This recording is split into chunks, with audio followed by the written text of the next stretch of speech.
Hi, everyone.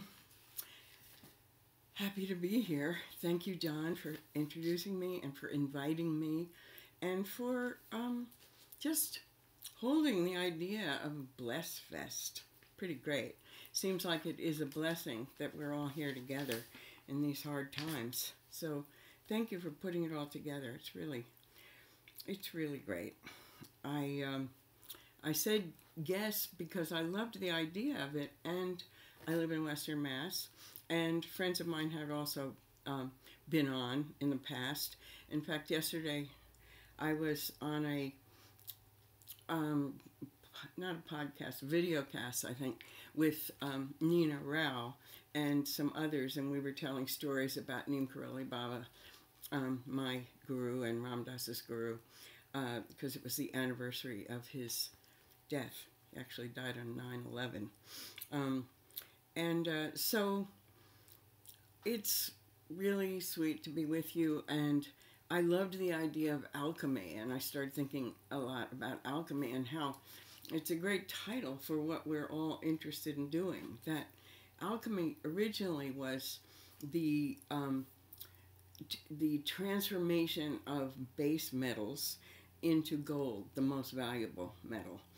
And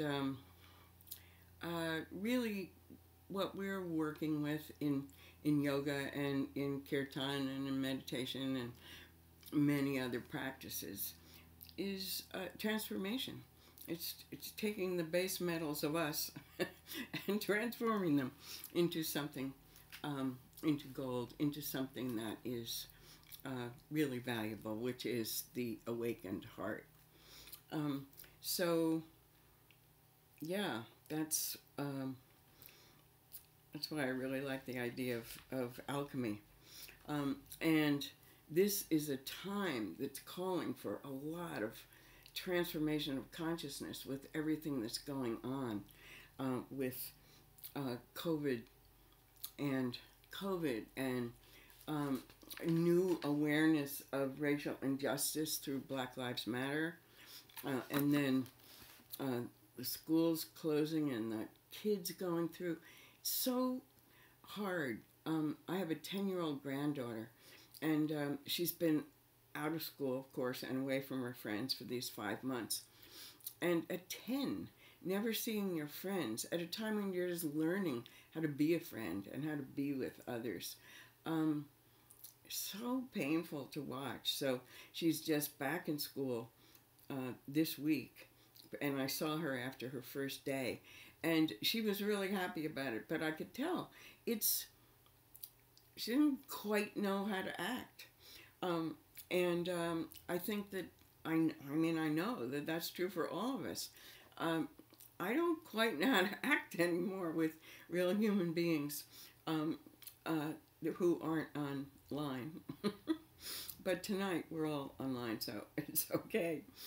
Um, and then many people are facing really major suffering, financial insecurity, food insecurity, the whole polarization of the country. It's a hard time. And um, so I was thinking that when, um, when it first became clear that we were going to have to stay home, I and others of my friends, I've been meditating for 50 years and have spent time in monasteries and taken long retreat sessions in different places. And so I thought, oh, well, I know how to do that. I've been on retreat, no seeing other people, fine. No stimulation or input, really. I can do that.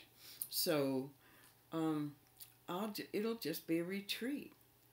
But of course, it isn't a retreat. Partly because we didn't choose it. I didn't, put everything in my life in order, and then so I could go away for these 2 weeks and simply sit and do yoga and so on. Um, and so in as much as it felt like it was being forced on me, it didn't feel like a retreat at all. Um, and I didn't spend my days just doing practices. And at first I couldn't figure that out. I had many conversations about it. Hey, we know how to do this. But in fact, so much with practice and change has to do with intention. And since it wasn't our intention to do this, it had it was an entirely different experience. I'm sure you've all gone through that. Many people who didn't think of it necessarily as a retreat, but people who are creatives, or at least had a creative project they thought they would definitely do during this time when they had so much time at home, and didn't do it because we didn't intend it, and we've had to deal with so many unknowns during it, and a lot of it causes fear and anxiety and grief. I was thinking about, I recently, last year, published a book with Ram Dass called Walking Each Other Home. And the subtitle was Conversations on Loving and Dying. So, of course, we talked about grief in this. And I thought I'd kind of explored all the different kinds of grief. We had many conversations about it, and how to be with it, how it's different for everybody. But I hadn't really thought about what they're now calling anticipatory grief, which is the grief that you about something that you expected would happen that is now not going to happen. And so, I mean, we all have many of those things in our lives. I mean, I expected I was going to be traveling to all kinds of places during this period. I was going to be teaching at Kripalu and Omega and Shivananda, and none of it happened. And many other things I thought were going to happen didn't happen. And then I started thinking, then I realized I wasn't going to have any income. And I thought, that's not so good. That's not going to happen. So we are all grieving of what we thought our future was going to be. Many people have lost their jobs. And it's not going to be that way. I just heard today that it could be another year before, or no, a year from December until we're really back into some kind of new normal. I shouldn't say back into it. We're not. We're going forward. So it's not going to be the way we thought it was. And we have, most of us have a feeling of grief about that. I thought that's the way the world was, and it wasn't perfect. But I could count on certain things happening in the future. And now we know that they're not going to happen. So, thinking about, like, what can transform this, transform the fear and feeling of loss, grief, suffering, sense of separation, very strong for lots of people now. Separation from this whole matter of the country being so split apart in so many ways. That sense of separation from the other. Often, I mean, much of what the concern about racial injustice and systemic injustice is all based on sense of separation, sense of the other. So, I mean, I like justice for me, but I'm not so sure about the other. So, yeah. So, what to do about those things? And it's a big question, of course, but I'll just say a couple of things, and then we'll, I'd like to do a practice together that has helped me and maybe will help you during this time.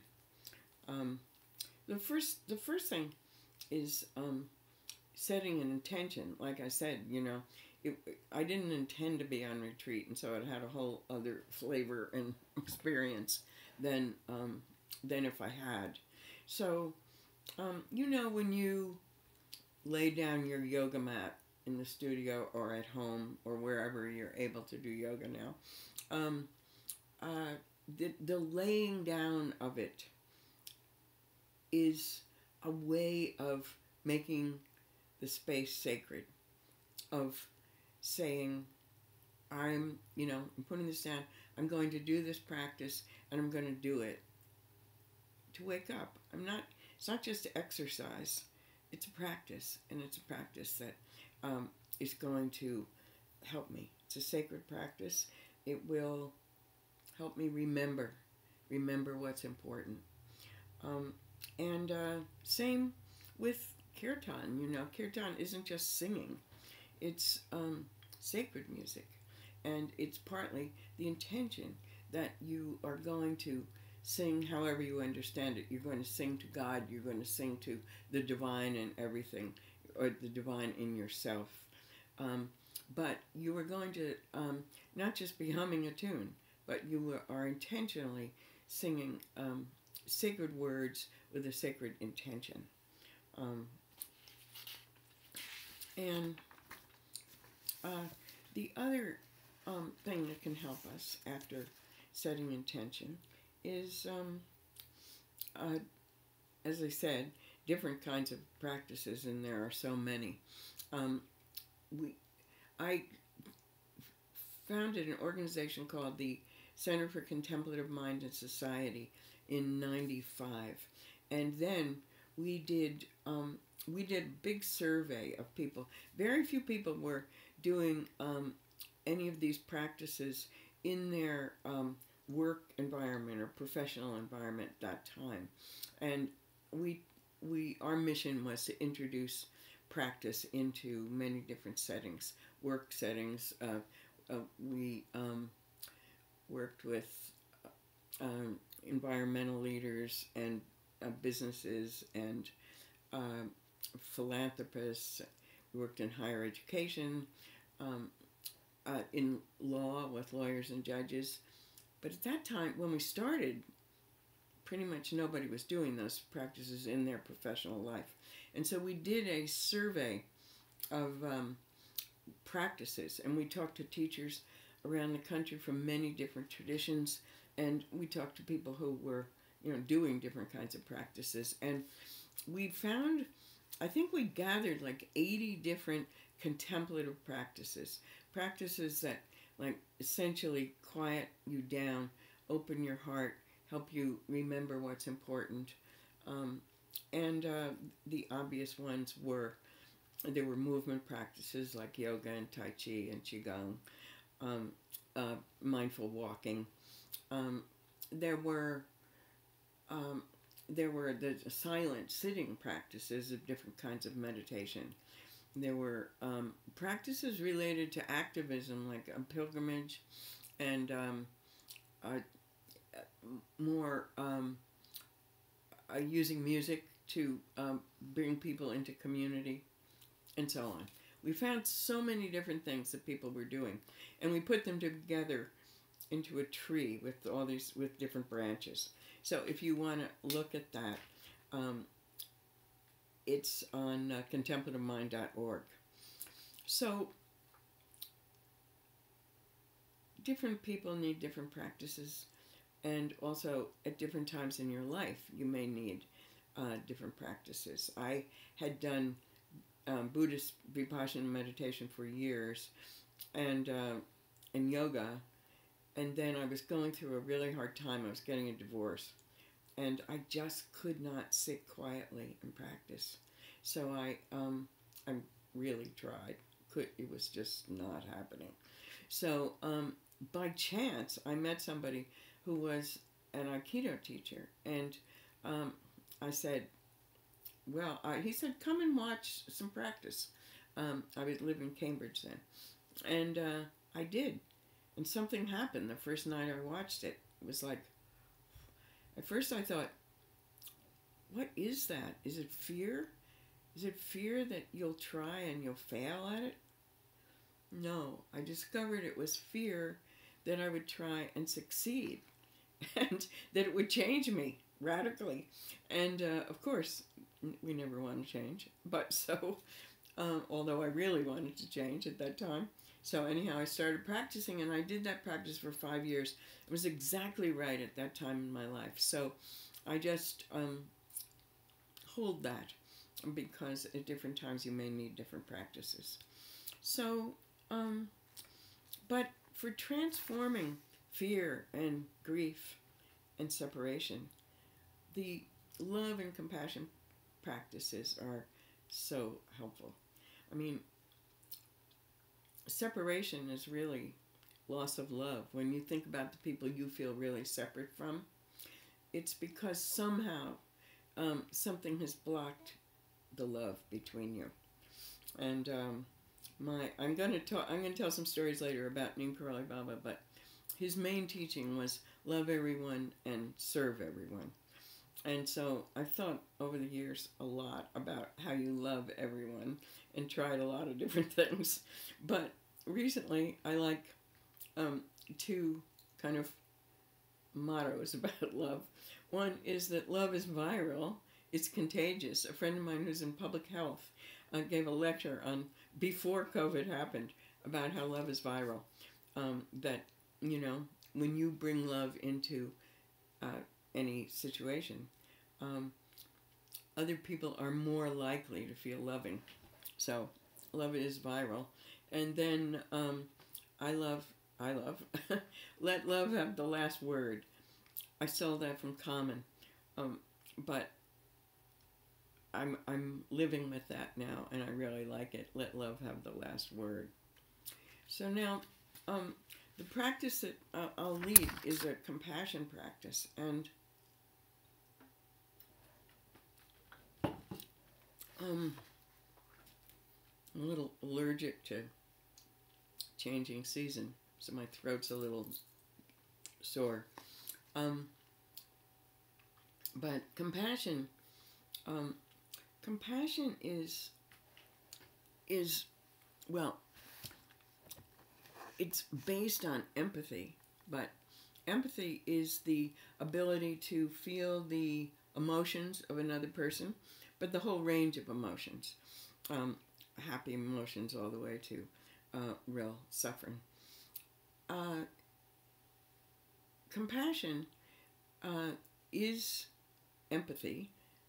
It's your ability, but it focuses on the emotions of suffering, sadness, could be active like anger, but just various forms of feeling miserable.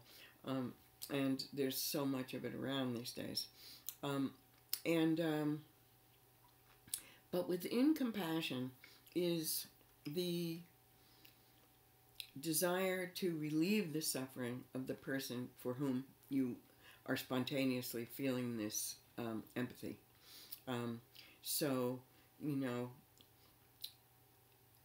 we know you see a little child crying, you immediately want to pick him up, or, you know, give him some candy, or do something so that he won't be so unhappy anymore. And, you know, you hear people are hungry, and, you know, you want to do something about that. You know that you wouldn't like that, and so obviously they don't want to be hungry, and so, you know, you contribute to that. Or just, there's so many times when compassion arises naturally, and you want to do something about the suffering you experience. And these days it's a little hard to figure out what to do in many cases. Sometimes compassion can be really also viral in the sense of, I mean, that seems to have been what happened when the George Floyd's murder the film was released. And we saw one person taking the life of another person, and it seemed like what happened was, to a lot of people who've been sitting alone at home, they felt incredible desire to relieve suffering, to try to prevent this from happening again. And so we are, little kids are compassionate. You know, you've probably all seen it when maybe one little kid is crying and the other one will go over to him and hug him or something. We do come in with compassion, But it is possible to increase and deepen your compassion through practice. Um, because some people may not have spent that much time cultivating it, been busy. There are times in your life where you're really busy, focused on maybe like when you're in school, you're really focused on studying, you're not thinking about other people that much. But you can cultivate compassion, and there are a number of practices that do that. And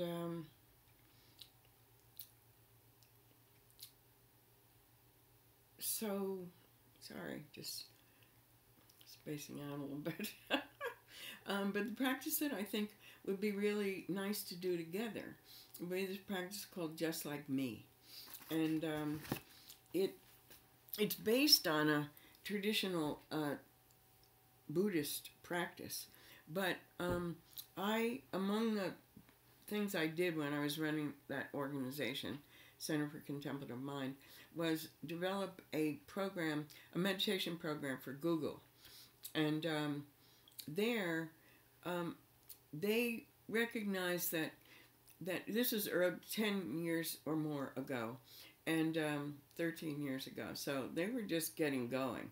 And most of them were really young and really smart and had been in front of their screens pretty much all of their lives. And now they were getting past the place where all they needed was algorithms into needing to work in teams together. And they were recognizing that they didn't have very good self-awareness or awareness of others. Which are both aspects of emotional intelligence, which is, of course, closely related to compassion. So we developed a program that would help.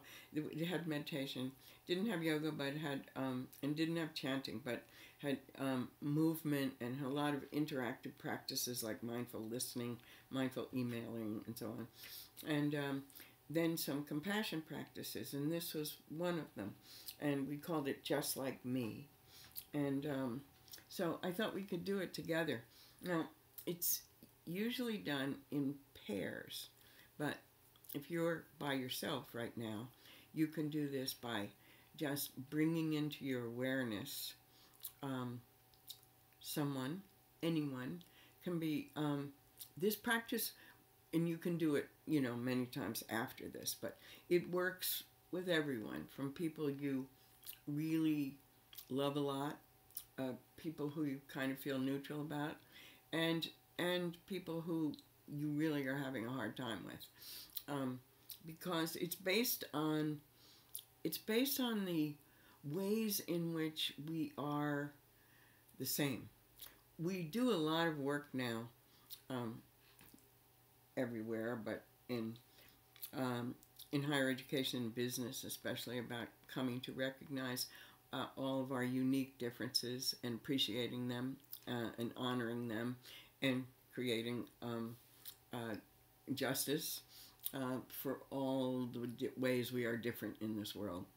But this practice honors that and is the complement to it, which is focusing on the ways we are the same. And so if you're with somebody now, you can do it with them. And if you're not, you can close your eyes and bring someone to mind. Someone I know who teaches younger students has them pull out their iPhone and find a picture of somebody on there who they who was in their life, and then just look at that picture. Well, you might have a picture right around you in your room. I have quite a few. And so in any case, you want to do it focusing on someone other than you. So let's just take a couple of moments of and just close your eyes if you want to, or have a soft gaze for these couple of minutes, and just notice the sensations in your body, Notice the sensations of your feet on the floor, connecting to the ground, holding you up.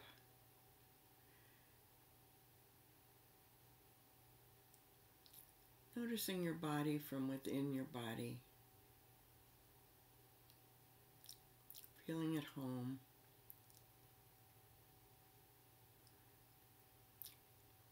Letting go of tension if you have it.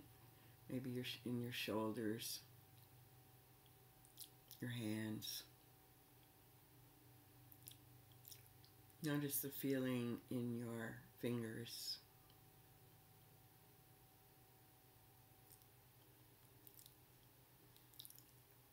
And now, bringing to mind someone in your life who you'd like to do this with. Or looking across at someone in the room with you.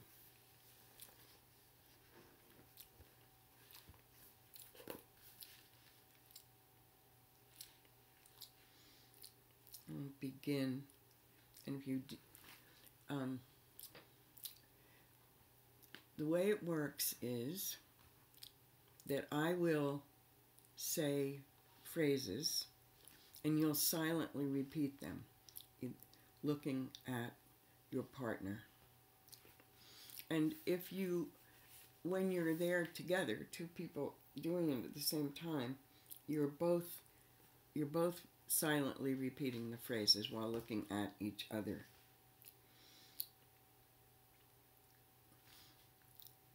And this can often bring up emotions. It's not a test.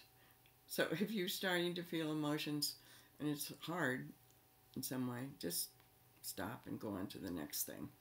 I start with this quote from the Dalai Lama. Realizing that the other person is also just like me is the basis on which we can develop compassion. Not only toward those around us, but also toward our, he says, enemy. Normally, when we think about our enemy, we think about harming him. Instead, try to remember that the enemy is also a human being, just like you.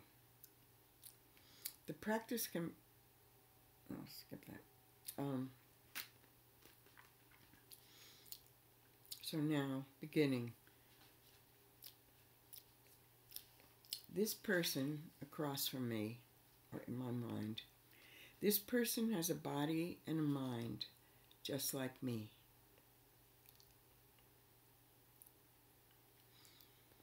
This person has feelings, emotions, and thoughts just like me.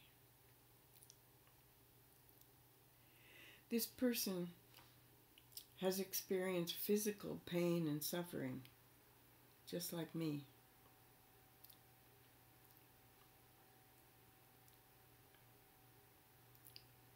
This person has experienced emotional pain and suffering just like me.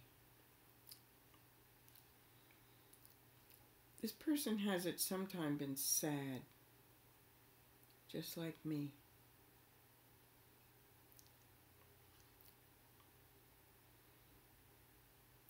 This person has at times been disappointed in life, just like me.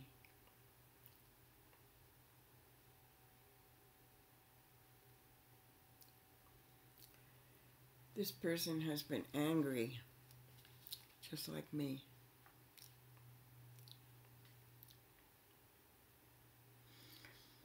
This person has been hurt by others, just like me.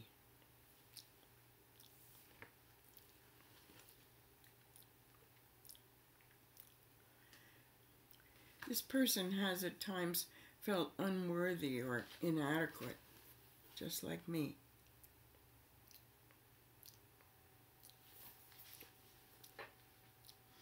This person will die, just like me. This person has longed for friendship, just like me. This person is learning about life, just like me.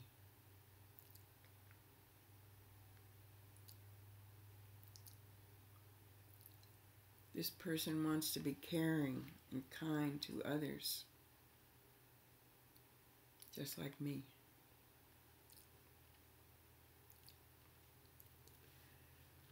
This person wants to be content with what life has given, just like me.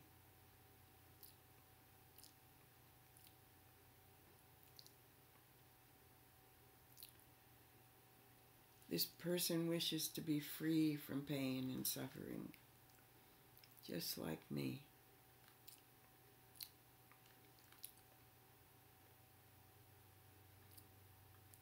This person wishes to be loved, just like me.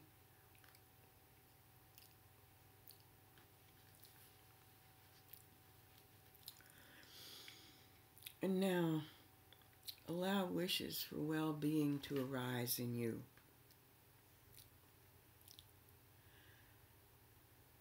I wish that you, or this person, to have the strength, resilience, and support that you need to navigate the difficulties in life with ease.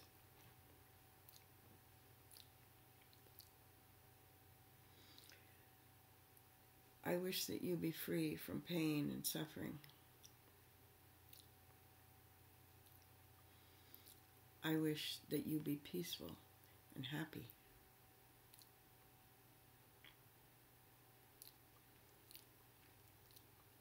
I wish that you be loved, because you are a fellow human being, just like me.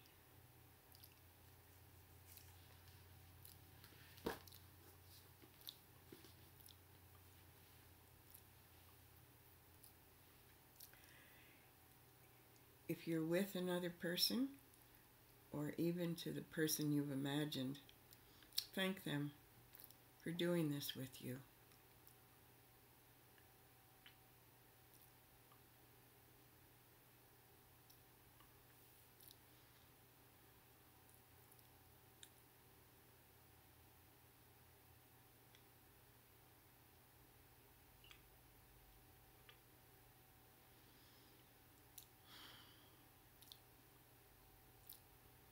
Good. And if you do this with someone or with a group of people, you can spend some time after it talking about what the experience was like for you.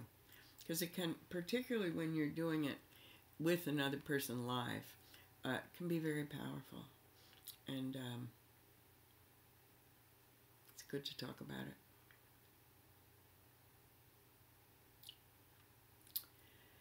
So now, in the little time that is left, I will, I promised that I would tell a little story about Neem Karoli Baba.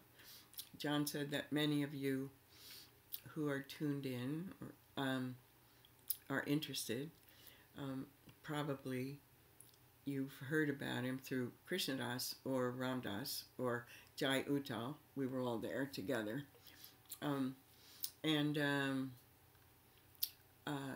It was quite an amazing time. I'll tell you about how I met him.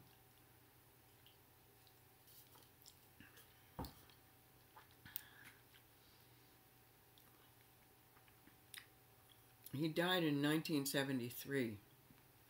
It's been a long time. So when I met him was in 1970. I had been a graduate student studying for my PhD, and in 68 and 69 into 70, the world then was in some ways the way it is now. It was very chaotic, and there were the movements to end the war, the Vietnam War, and to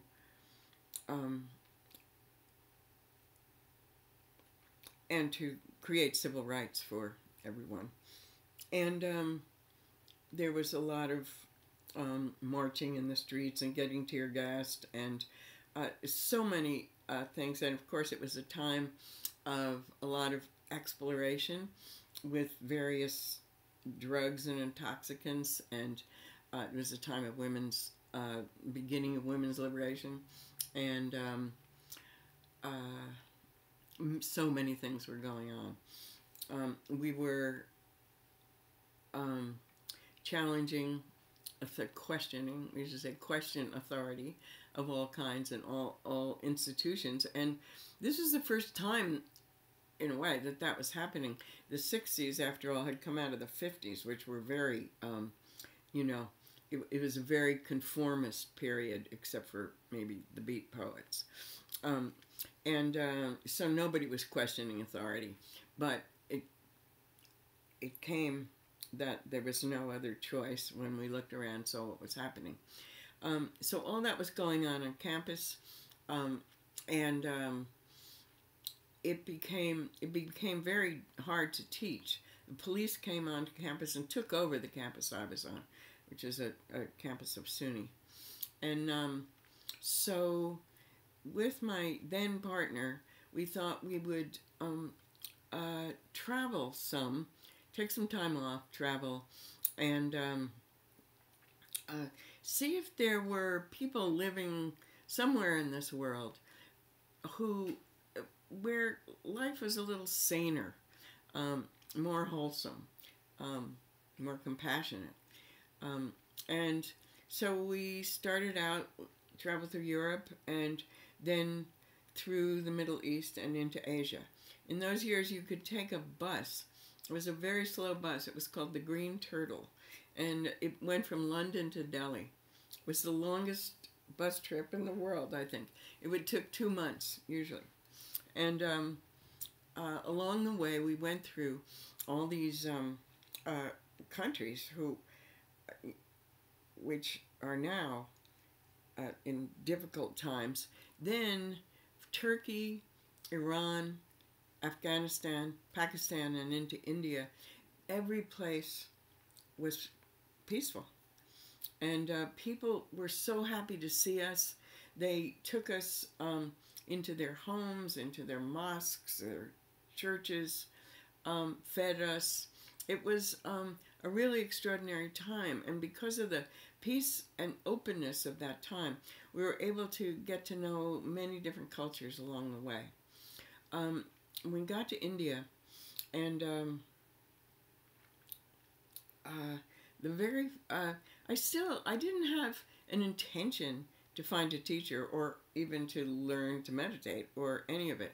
I was just in general kind of open to exploring, looking for meaning, looking for refine the questions that I had inside myself, and be nice to find some answers, although I wasn't too hopeful about that. And on the first day I was in India, in New Delhi, I met on the street Sharon Salzberg. She'd been a student at the same school I was in, but we hadn't known each other there. And she had come to India actually looking to meditate. She's now, for those of you who don't know, a really great meditation teacher with a real emphasis on teaching the loving kindness and compassion practices. She was a founder of Insight Meditation Society in Barry, Mass.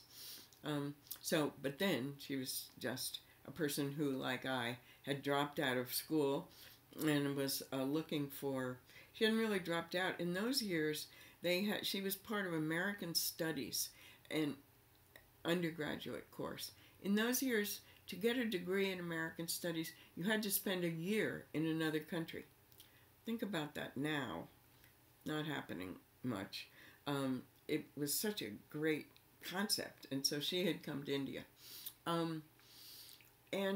She told me that there was a meditation course to be taught soon by a Burmese Buddhist meditation teacher named Goenka, who was teaching for the very first time a meditation course for Westerners, and that's what we were called. And she was going, and I could go, and so I didn't know much at all about meditation, but I thought, we're in India, we got into wine and cheese in Paris, but we're in India, we should meditate. So I went to this place, a monastery in Bodh Gaya, where the Buddha had been enlightened. And I got there, and right outside the walls to the monastery where we were going to live were a group of guys all in white flowing clothes, which I had not seen before outside India. They were Westerners, and they were all talking very animated way, and one of them was a little older than the others, and who everybody seemed to be listening to. And I thought they must be talking, like, it must be a kind of philosophical dialogue. So they looked very holy, and they were right outside a monastery. As I got closer, I realized, I didn't know then, but the older person in the group was Ram Dass, and what he was talking about was what kind of cookies he should buy to take in the monastery, because he knew that there wouldn't be dessert. So I immediately liked him, and there we were. Many people who became my long-term friends there were there, and who also became teachers were at that initial retreat. Krishnadas was there, Ram Dass, Ramesh, who is writing Ram Dass's memoir right now, and Sharon and Joseph Goldstein and Les Nisker, who became teachers in the Buddhist tradition, and many others who came back. We came back, I thought I was going to stay for 2 weeks. I stayed for 2 years. But when we all started coming back, we then were introducing meditation, yoga, and so on. We were among the first people to do it in this country. So we meditated from 5 in the morning till 9 or 10 at night every day in silence. We weren't allowed to read books or write anything, and of course talk to each other, and it lasted for 10 days, and we were, now when you go to a retreat center, they're pretty, they're not so, they didn't used to be socially distanced, but there was plenty of room for everybody. And how these great yoga places have these beautiful wooden floors, and the meditation retreats all have perfect cushions and so on. This wasn't like that. We sat on the floor, period. I think it was a rug, but we didn't have any props of any kind. We just sat on the floor, and we were really close together.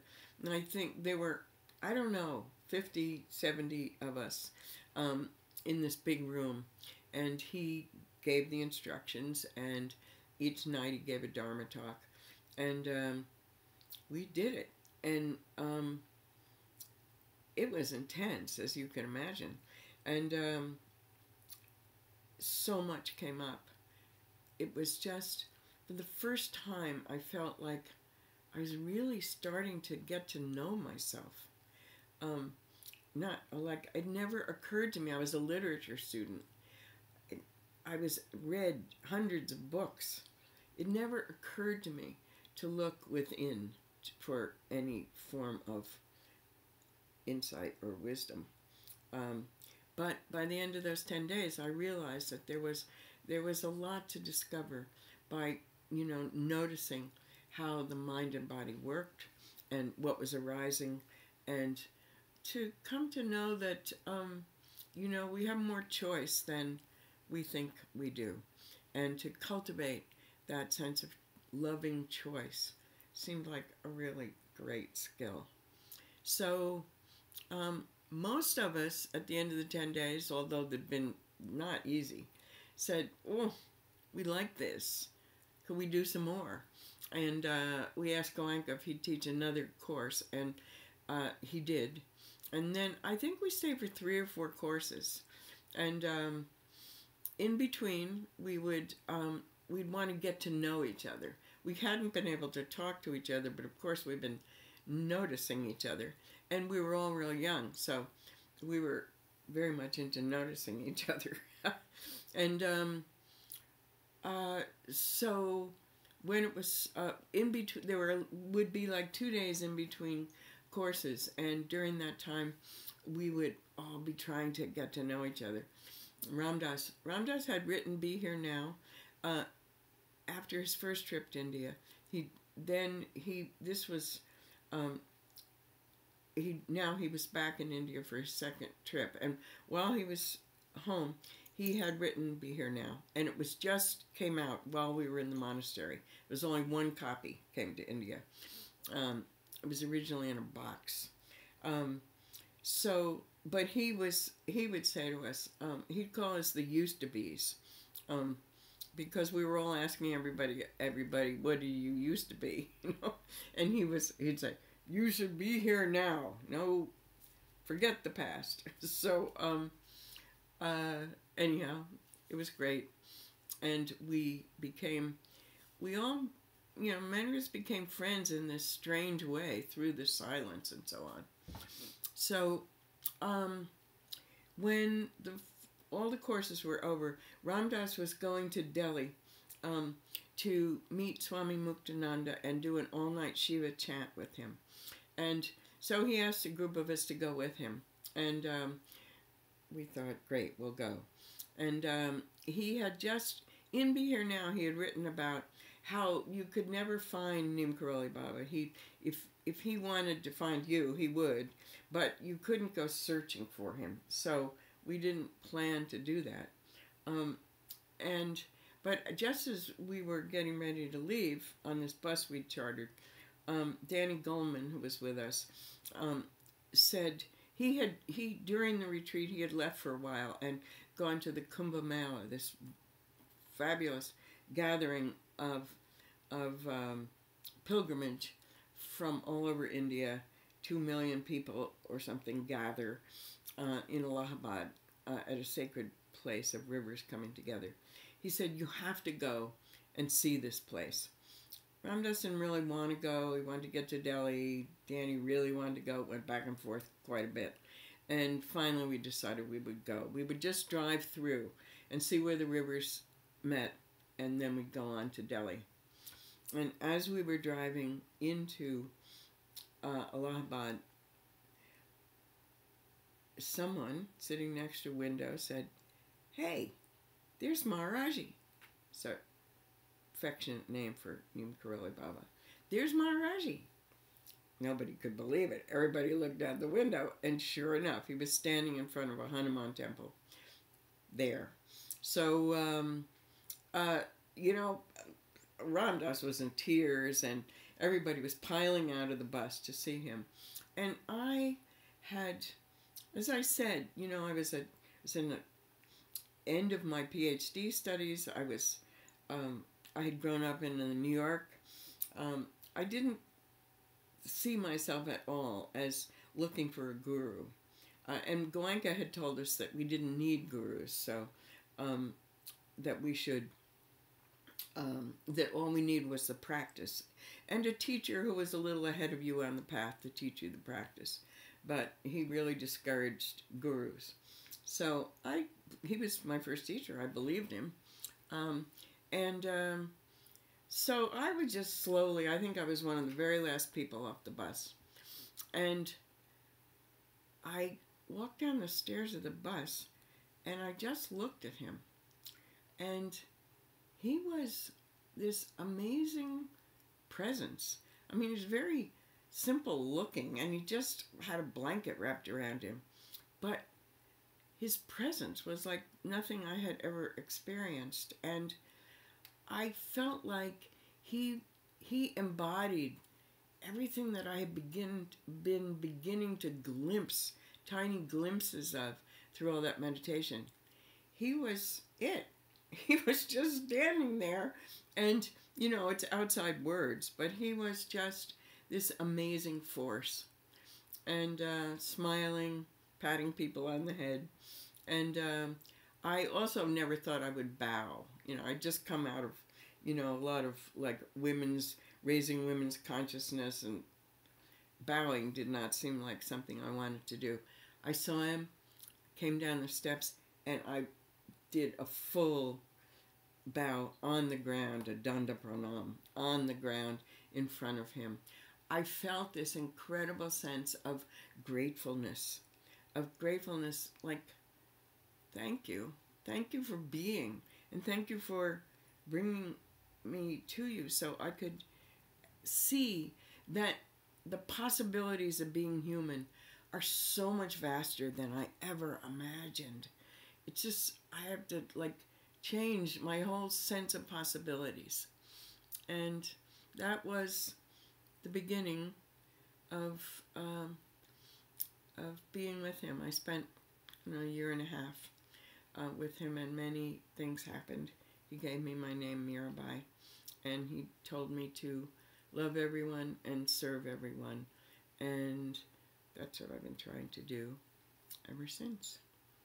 So I offer you this story, and I hope that you all experience many blessings, and that you be happy and peaceful and healthy, especially during this time, and that you awaken compassion in yourself and begin to enjoy life more and more every day. So, thanks a lot. I love being with you. Next time we're together, we could actually have Q&A. Bye.